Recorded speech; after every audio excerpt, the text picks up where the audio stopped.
Labrīt visiem! Labrīt, cienītās tiesneses, godātie tiesneši! Labrīt, kolēģi gan Lietuvā, gan Latvijā, gan Horvātijā. Man ir patiesas prieks jūs visus redzēt šeit pieslēgušos. Diemžēl pandēmijas dēļ mēs nevaram tikties klātienē, bet modernās tehnoloģijas mums dod iespēju sarunāties vismaz šādā formātā. Un par to liels prieks un paldies par jūsu atvēlēto laiku šai konferencē.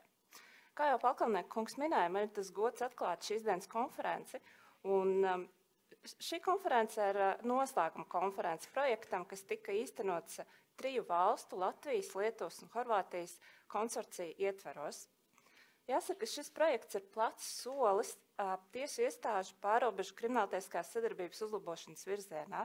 Ir pagājis krietnes laiks kopš abu pamatlēmumu ieviešanas, un mūsuprāt, tas bija ļoti piemērots brīdis, lai atskatītos gandrīz 10 gadus atpakaļ un novērtētu, kā valstīm ir izdevies ieviest un piemērot šos savstarpējās atzīšanas instrumentus.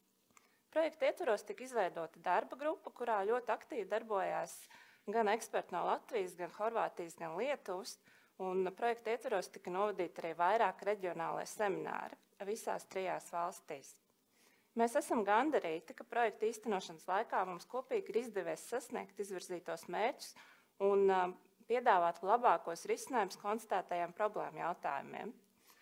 Projekta ietvaros tika izstrādāts Latvijas, Horvātijas un Lietuvas tiesprakses apkopojums, kurā tika iezīmētas problēmas un piedāvāt tām risinājumu, lai uzlabotu pieņemto nolēmumu atzīšanas un izpildīšanas procesus Eiropas Savienības dalībvalstu teritorijās. Mēs esam pārliecināti, ka projekta ietvaros izstrādātais vienotās tiesas prakses apkopojums sniegs gan informatīvu, gan praktisku atbalstu ikdienā, piemērojot pamatlēmumus, un veicinās labas prakses veidošanos krimināltiesiskās sadarbības ietvaros starp Eiropas Savienības dalībvalstīm. Protams, šī projekta mērķu sasniegšana un veiksmīga īstenošana nebūtu bijusi iespējama bez visu iesaistīto ekspertu pašaizliedzīga darba.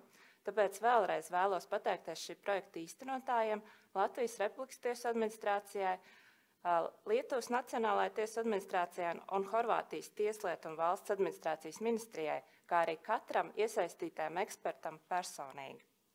Tieslietu ministrijas vārdā apliecinu, ka mēs turpināsim strādāt pie jautājumiem, kas ir saistīti ar jau esošo tiesību instrumentu piemērošanas efektivitāti.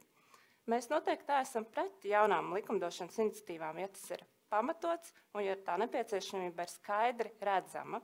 Un kā piemērs jāatzīst, ka šī pandēmijas situācija ir kā lakmus papīrītis, kas ir iezīmējusi vairākas risināmas lietas, tostarp krimināltiesiskajā sadarbībā. Un tas ir jautājums, pie kā turpmāk ir jāstrādā.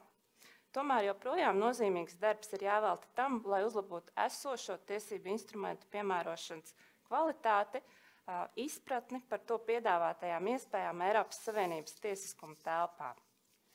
Līdz ar to aicinu šodienas e-konferences dalībniekus ņemt aktīvu dalību šajā konferencē un veidot diskusijas par aktualitātēm, ko ikdiena ienes jūsu darbā.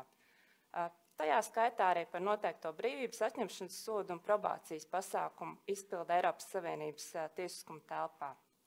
Šajā brīdī vēlos teikt jums paldies par uzmanību un teikt arī paldies visiem šīs konferences organizēšanā iesaistītajiem cilvēkiem, kas ļauj notikt šim pasākumam ērti jums un pietiekami kvalitatīvi.